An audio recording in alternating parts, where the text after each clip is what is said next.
श्री राघवेंद्र सरकार की अनंत अनंत कृपा के फलस्वरूप विगत कई दिवसों से हम लोग श्री सुंदरकांड जी पंचम सोपान के इस कथा क्रम को श्रवण कर रहे हैं, दर्शन कर रहे हैं।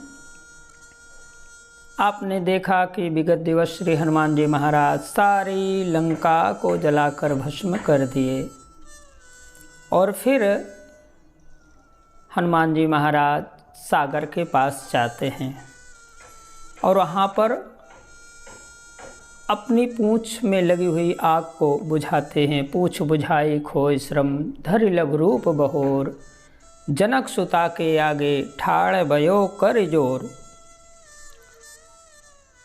तो ये जो पूँछ बुझाने की प्रक्रिया है, इसे भी अगर हम लोग आध्यात्मिक अर्थ में समझना चाहें तो मानो हनुमान जी महाराज, अब आप देखें भाई, अगर श्री हनुमान जी महाराज चाहते तो बादल बरस रहे थे, पूँछ को तो वहीं बुझाई जा सकती थी और बढ़ाया था उन्होंने पूँछ को, तो छोटी भी की जा सकती थी, छोटी करके बादल के बारिश में बुझाया जाए। लेकिन वो बादल के जल से नहीं बुझाते, सागर के तट पर आते हैं और सागर में बैठते हैं, प्रवेश करते हैं जल के अंदर। क्यों भाई? मानो हनुमान जी महाराज ये हम लोगों को सूत्र दे रहे हों जीवन के लिए। सागर व्यंग कर सकता है, मानो कह रहा हो कि ये सागर मैं देहाभिमान हूँ। ये सागर को आध्यात्मिक अर्थों में देहाभिमान कहा जाता है। विगत दिवस आपने श्रवण किया और आपके जीवन में यह देहाभिमान बार बार आपके राम काज में रुकावट बनकर उठ खड़ा होता है।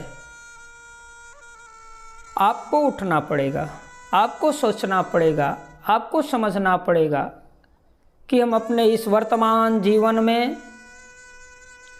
देहाभिमान से मुक्ति कैसे पावें और देहाभिमान से बचने। अब सागर ने मानो व्यंग किया कि अरे ऊपर ऊपर क्या जा रहे हो हनुमान जी महाराज, नीचे आकर के जरा मुझ पे बैठो, मुझ पे बैठो, मेरे अंदर समाहित हो, इस संसार सागर में होकर के जाओ, देहाभिमान को खुद अनुभव करके जाओ, तब फिर माना जाए कि आप प्रभु श्री राम के अनन्य भक्त हैं।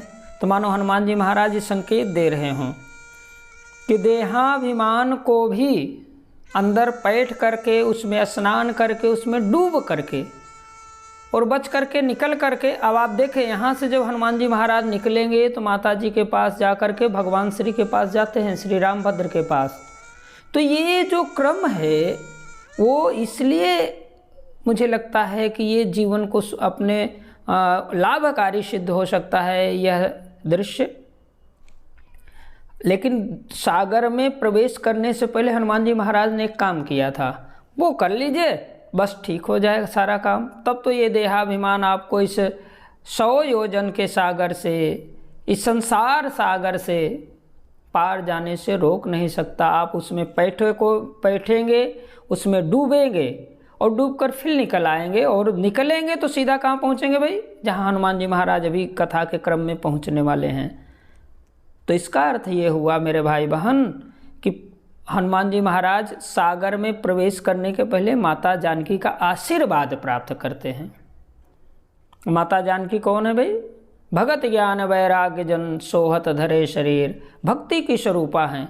तो आपके हृदय में यदि भक्ति का उदय हो जाए, स्पंदन हो जाए और भक्ति देवी की कृपा आपको मिल जाए तो आप इस संसार सागर में खूब डुबकी लगाओ। हनुमान जी महाराज खूब अंदर तक बैठे हैं सागर में, खूब स्नान किए हैं, मानो कह रहे हों कि लो भाई हम तो आ गए तुम्हारे अंदर भी, और अंदर आकर भी अब हम निकलेंगे तो सीधे ईश्वर के पास पहुँचेंगे, परमात्मा के दर्शन करेंगे, उनके चरणों में स्थान पाएंगे। लेकिन उसका सूत्र क्या है, उसका आधार क्या है? माता जानकी का आशीर्वाद, भक्ति देवी का आशीर्वाद। यदि आपके जीवन में भक्ति का सम्मिश्रण है, आपके हृदय में भक्ति है, और हनुमान जी महाराज कौन है भाई? विश्वास के देवता, भगवान भोलेनाथ के एकादश रुद्र हैं। भवानी शंकरो वंदे श्रद्धा विश्वास रूपिणो। तो अगर आपके पास भक्ति भी है, श्रद्धा भी है, विश्वास भी है, जब तीनों हो जाए। जब लंका की ओर जा रहे थे श्री हनुमान जी महाराज तो माता जी का दर्शन नहीं किए थे भाई, भक्ति की देवी का आशीर्वाद नहीं मिला था, बाकी तब भी वो थे भवानी शंकरो वंदे श्रद्धा विश्वास रूपिणो। तब भी तो विश्वास के ही घनीभूत स्वरूप थे हनुमान जी महाराज, ज्ञानी नाम अग्रगण्य थे, सब कुछ थे, किंतु माँ जानकी का उनको आशीर्वाद नहीं मिला था। और अब जब ये भी मिल गया भक्ति देवी का आशीर्वाद तो सागर में बैठ गए, पूछ बुझाई खोई श्रम। तो मेरे भाई बहन, आप अपने इस संसार सागर से पार जाना चाहते हैं, हृदय में भक्ति का उदय बना के रखो और हृदय के उस भक्ति से जब आपको आशीर्वाद प्राप्त हो जाए, आपके हृदय में स्पंदन हो जाए, आपकी श्रद्धा पुष्ट हो जाए, आपका विश्वास स्थिर हो जाए, तो संसार सागर से आप निश्चित पार हो जाओगे, इसमें कोई दो राय नहीं है। और यहाँ से जब निकलोगे तो पहुँचोगे कहाँ भाई? तो हनुमान जी महाराज की आइए हम लोग यात्रा में साथ में यात्रा करते हैं, मन साथ के साथ, और फिर हम लोग उस यात्रा का आनंद लेते हैं, क्योंकि जो उस पार नहीं गया था उसकी गति क्या हुई। आपका मान लीजिए कि सत्कर्म बीच में छूट जाता है, आप इस देहाभिमान संसार सागर को पार करके भक्ति देवी तक नहीं पहुँचे, लेकिन बीच में आपका रुक गया साधना का क्रम।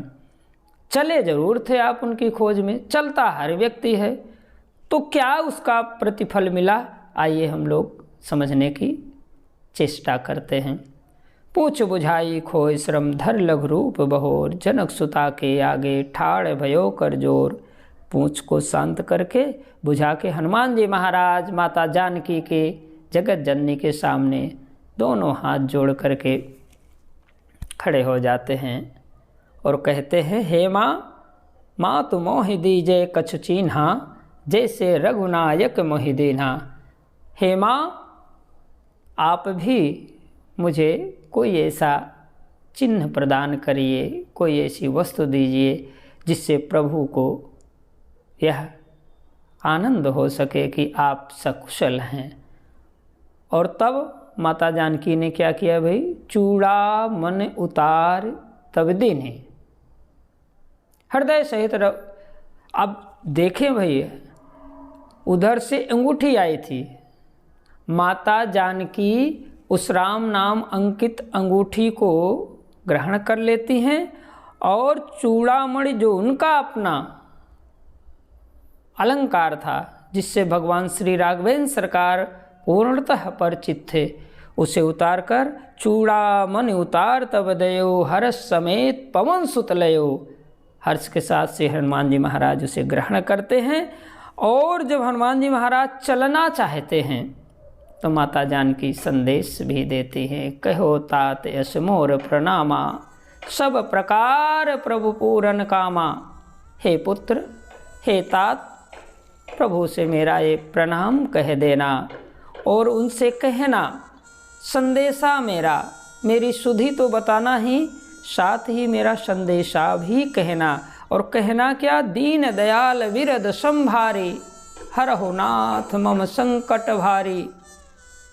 हे भगवान दीन दयाल। अच्छा देखें भाई, प्रभु के कई नाम हैं जिसमें एक दीन दयाल भी है, और ये जो दीन दयाल नाम है इसका अर्थ ये हुआ, दीन वह व्यक्ति है जो साधना भी ना कर सके, सत्कर्म भी ना कर सके, जो कृपा का पात्र है, केवल कृपा का पात्र है।